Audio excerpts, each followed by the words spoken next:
श्रावण माह महात्म्य अध्याय 11।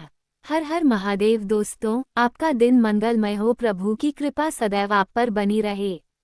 रोटक तथा उदुम्बर व्रत का वर्णन। सनत कुमार बोले के देव, श्रावण मास के वारों के सभी व्रतों को मैंने आपसे सुना, किंतु आपके वचनामृत का पान करके मेरी तृप्ति नहीं हो रही है। हे प्रभु, श्रावण के समान अन्य कोई भी मास नहीं है, ऐसा मुझे प्रतीत होता है, अतः आप तिथियों का महात्म्य बताइए। ईश्वर बोले, हे सनत कुमार, मासों में कार्तिक मास श्रेष्ठ है, उससे भी श्रेष्ठ माघ कहा गया है, उस माघ से भी श्रेष्ठ वैशाख है, और उससे भी श्रेष्ठ मार्गशीर्ष है, जो श्रीहरि को अत्यंत प्रिय है। विश्वरूप भगवान से उत्पन्न होने से ये चारों मास मुझे प्रिय हैं, किंतु 12 मासों में श्रवण तो साक्षात शिव का रूप है। हे सनत कुमार, श्रावण मास में सभी तिथियां व्रत युक्त हैं, फिर भी मैं उनमें प्रधान रूप से कुछ उत्तम तिथियों को आपको बता रहा हूँ।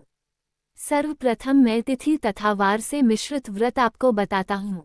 श्रावण मास में जब प्रतिपदा तिथि में सोमवार हो तो उस महीने में 5 सोमवार पड़ते हैं। उस श्रावण मास में मनुष्यों को रोटक नामक व्रत करना चाहिए। ये रोटक नामक व्रत 3.5 महीने का भी होता है। ये लक्ष्मी की वृद्धि करने वाला तथा सभी मनोरथों की सिद्धि करने वाला है। हे मुने, मैं उसका विधान बताऊंगा, आप सावधान होकर सुनिए। श्रावण मास के शुक्ल पक्ष में प्रतिपदा तिथि को जब सोमवार हो तब विद्वान प्रातःकाल ये संकल्प करे, मैं आज से आरंभ करके रोटक व्रत करूंगा। हे सुरश्रेष्ठ, हे जगद्गुरु, मुझ पर कृपा कीजिए। उसके बाद अखंडित बिल्वपत्रों, तुलसी दलों, नीलोत्पल, कमल पुष्पों, कहलार पुष्पों, चंपा तथा मालती के पुष्पों, गोविंद पुष्पों, आक के पुष्पों, उस ऋतु तथा काल में होने वाले नानाविध अन्य सुंदर पुष्पों, धूप, दीप, नैवेद्य तथा नाना प्रकार के फलों से शूलधारी महादेव की प्रतिदिन पूजा करनी चाहिए। विशेष रूप से रोटकों का प्रधान नैवेद्य अर्पित करना चाहिए। पुरुष के आहार प्रमाण के समान 5 रोटक बनाने चाहिए। बुद्धिमान को चाहिए कि उनमें से 2 रोटक ब्राह्मणों को दे, 2 रोटक का स्वयं भोजन करें और 1 रोटक देवता को नैवेद्य के रूप में अर्पित करें। बुद्धिमान को चाहिए कि शेष पूजा करने के अनंतर अर्घ्य प्रदान करें। केला, नारियल, जंबीरी, नींबू, बीज पूरक, खजूर, ककड़ी, दाख, नारंगी, बिजौरा नींबू, अखरोट, अनार तथा अन्य और जो भी ऋतु में होने वाले फल हों, वे सब अर्घ्यदान में प्रशस्त हैं। उस अर्घ्यदान का फल सुनिए। 7 समुद्र सहित पृथ्वी का दान करके मनुष्य जो फल प्राप्त करता है, वही फल विधानपूर्वक इस व्रत को करके वह पा जाता है। विपुल धन की इच्छा रखने वालों को यह व्रत 5 वर्ष तक रखना चाहिए। इसके बाद रोटक नामक व्रत का उद्यापन कर देना चाहिए। उद्यापन कृत्य के लिए सोने तथा चांदी के 2 रोटक बनाएं। प्रथम दिन अधिवासन करके प्रातःकाल शिव मंत्र के द्वारा घृत तथा उत्तम बिल्वपत्रों से हवन करें। हे तात, इस विधि से व्रत के संपन्न किए जाने पर मनुष्य सभी वांछित फलों को प्राप्त कर लेता है। हे सनत कुमार, अब मैं द्वितीया के शुभ व्रत का वर्णन करूंगा, जिसे श्रद्धापूर्वक करके मनुष्य लक्ष्मीवान तथा पुत्रवान हो जाता है। औदुम्बर नामक वह व्रत पाप का नाश करने वाला है। शुभ सावन का महीना आने पर द्वितीया तिथि को प्रातःकाल संकल्प करके बुद्धिमान को विधिपूर्वक व्रत करना चाहिए। इस व्रत को करने वाला स्त्री हो या पुरुष, वह सभी संपदाओं का पात्र हो जाता है। इस व्रत में प्रत्यक्ष गूल के वृक्ष की पूजा करनी चाहिए, किंतु गूल वृक्ष न मिलने पर दीवार पर वृक्ष का आकार बनाकर इन 4 नाम मंत्रों से उसकी पूजा करनी चाहिए। हे उदुम्बर, आपको नमस्कार है। हे हेम पुष्पक, आपको नमस्कार है। जंतुसित फल से युक्त तथा रक्त अंतुल्य फल वाले आपको नमस्कार है। इसके अधिदेवता शिव तथा शुक्र की भी पूजा गूल के वृक्ष में करनी चाहिए। इसके 33 फल लेकर 3 बराबर भागों में बांट लेना चाहिए। इनमें से 11 फल ब्राह्मण को प्रदान करें, 11 फल देवता को अर्पण करें और 11 फलों का स्वयं भोजन करें। उस दिन अन्न का आहार नहीं करना चाहिए। शिव तथा शुक्र का विधिवत पूजन करके रात में जागरण करना चाहिए। हे तात, इस प्रकार 11 वर्ष तक व्रत का अनुष्ठान करने के बाद व्रत की संपूर्णता के लिए उद्यापन करना चाहिए। सुवर्णमय फल, पुष्प तथा पात्र सहित एक गूल का वृक्ष बनाएं और उसमें शिव, लॉर्ड शिव तथा शुक्र की प्रतिमा का पूजन करें। उसके बाद प्रातःकाल होम करें। गूल के शुभ, कोमल तथा छोटे छोटे 108 फलों से तथा गूल की समिधाओं से तिल तथा घृत सहित होम करें। इस प्रकार होमकृत्य समाप्त करके आचार्य की पूजा करें। उसके बाद सामर्थ्य अनुसार 100 अन्यथा 10 ब्राह्मणों को ही भोजन कराएं। हे वत्स, इस प्रकार व्रत किए जाने पर जो फल होता है उसे सुनिए।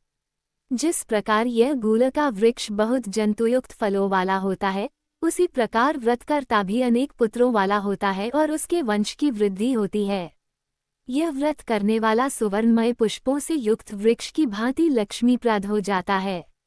हे सनत कुमार, आज तक मैंने किसी को भी यह व्रत नहीं बताया था। गोपनीय से गोपनीय इस व्रत को मैंने आपके समक्ष कहा है।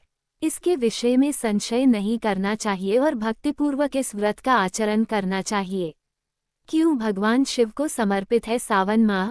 क्या है इसके पीछे का कारण? सावन का महीना भगवान शिव को सबसे प्रिय होता है।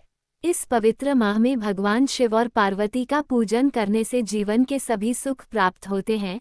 लेकिन क्या आप जानते हैं कि सावन का महीना भगवान शिव को क्यों प्रिय होता है? इसके पीछे का क्या कारण है? अगर नहीं तो आइए जानते हैं कि सावन माह भगवान शिव का महीना क्यों माना जाता है। सावन, जिसको श्रावण माह भी कहा जाता है, हिंदू धर्म में अत्यंत पवित्र और महत्वपूर्ण माना जाता है। यह महीना विशेष रूप से भगवान शिव को समर्पित होता है। हिंदू पंचांग के अनुसार यह 5वां महीना होता है और आमतौर पर जुलाई अगस्त के महीनों में पड़ता है। इस दौरान शिव भक्त विशेष भक्ति और उत्साह के साथ भगवान शिव की आराधना करते हैं।